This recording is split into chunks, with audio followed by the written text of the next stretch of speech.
পৌষ সংক্রান্তির দিনে এই রকম জালিদার আজকে পিঠে কিভাবে বানানো যায় একবার দেখে নিন। নমস্কার বন্ধুরা, আমি আলপনা সিম্পলের টেস্টিতে আপনাদের সবাইকে স্বাগত। আজকের আমি শেয়ার করব আজকে পিঠের রেসিপি। আমার চ্যানেলে নতুন বন্ধু হলে আমার চ্যানেলটিকে সাবস্ক্রাইব করে পাশে থাকার অনুরোধ রইল। অলরেডি যে বন্ধুরা আমার পাশে আছেন তাদের অনেক অনেক ধন্যবাদ। আজকে পিঠে নানানভাবে বানানো হয়, মাটির খোলাতে বা লোহার কড়াইতে বা রেগুলার রান্নার কড়াইতেও বানানো হয়, কিন্তু এই রকম জালিদার হয় না। আমি যেভাবে বানাবো আমার মায়ের কাছ থেকে শিখেছি, ছোট্ট একটা টিপস, তাতেই এত সুন্দর জালিদার আজকে পিঠে তৈরি হয়ে যাবে। আজকে পিঠে তৈরি করার জন্য আমি এখানে নিয়ে নেব একটি পাত্রে 1 কাপ আতপ চাল। এই চালটা সাধারণ আতপ চাল, কোনো গোবিন্দভোগ বা পায়েসের চাল নয়। আর আমি নিয়ে নিয়েছি 1/2 কাপ সেদ্ধ চাল। ধুয়ে পরিষ্কার করে নিয়ে ঢাকা দিয়ে আমি রাতে ভিজিয়ে রাখলাম। পরদিন সকালবেলায় আমি ঢাকা খুলে আপনাদের দেখাচ্ছি। দেখুন চালগুলো ফুলে গেছে। এখন এই জলটা ফেলে দেব আর একবার ধুয়ে নেব। ধুয়ে নিয়ে আমি মিক্সার জারে দিয়ে গ্রাইন্ড করব। যখন আমি গ্রাইন্ড করব তখন আমি ঈষৎ উষ্ণ গরম জল দিয়ে গ্রাইন্ড করব। এতে চালটা অনেক ভালো বাটা হবে বা গ্রাইন্ড হবে।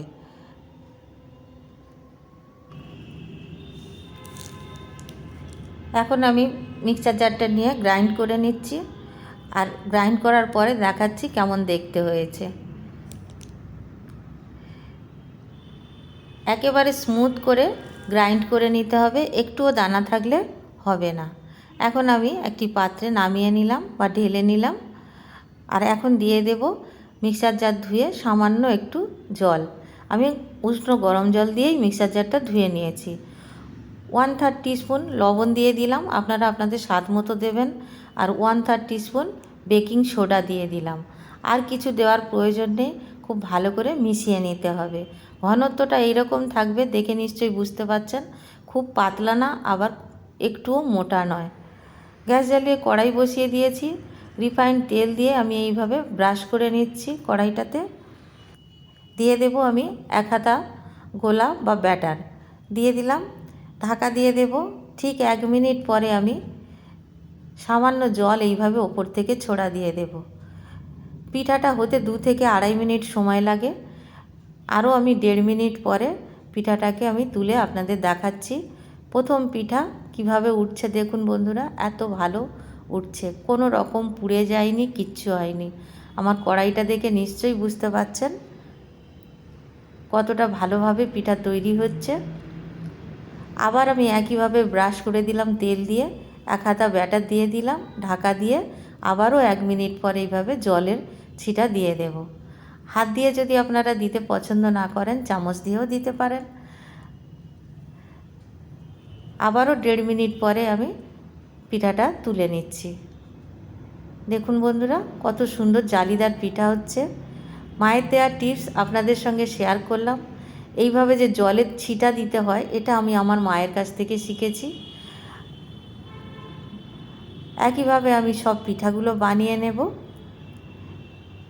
প্রত্যেকটা পিঠা কতটা জালিদার হচ্ছে দেখুন বন্ধুরা। এই রকম পারফেক্ট পিঠা আপনি খুব কম দেখেছেন হবে। এতটা জালিদার পিঠা আমি দেখিনি এখনও, কোনো চ্যানেলেও দেখিনি। আর এই রকম পিঠা আপনারা যদি বানিয়ে ফেলতে পারেন সংক্রান্তির দিনে, বাড়ির সবাই খেয়ে খুব খুশি হবেন।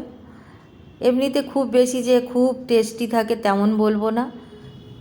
পৌষ সংক্রান্তির দিনে সব বাড়িতে এটা এমনিতেই হয়ে থাকে, এটাই নিয়ম। আমি আপনাদের একটা ভেঙে দেখাচ্ছি। দেখুন ভিতরটা এরকম দেখতে হবে, মাঝখানটা একটু মোটা মতো থাকে, সাইডটা পুরোটা পাতলা থাকে আর জালিদার হয়েছে। ভিতর বাইরে খুব সুন্দর পারফেক্ট পিঠা তৈরি হয়েছে। আমি আপনাদের কেটে দেখাচ্ছি। নতুন গুড় দিয়ে খেতে আমাদের সবাইয়ের ভালো লাগে, তাই আমরা নতুন গুড় দিয়ে খাই। খেজুরের নতুন গুড় দিয়ে এটা পরিবেশন করা হয় সাধারণত। আমি প্রত্যেকটা পিঠার টুকরো আমি আপনাদের দেখাচ্ছি কতটা পারফেক্ট হয়েছে। বাড়িতে বানাবেন, কেমন লাগলো কমেন্ট করে জানাবেন। রেসিপি যদি ভালো লাগে লাইক করবেন, শেয়ার করবেন, নতুন বন্ধু হলে সাবস্ক্রাইব করতে ভুলবেন না যেন। আজকের এই পর্যন্ত, দেখা হবে পরের ভিডিও নতুন কোনো রেসিপির সাথে। সুস্থ থাকবেন, ধন্যবাদ, নমস্কার।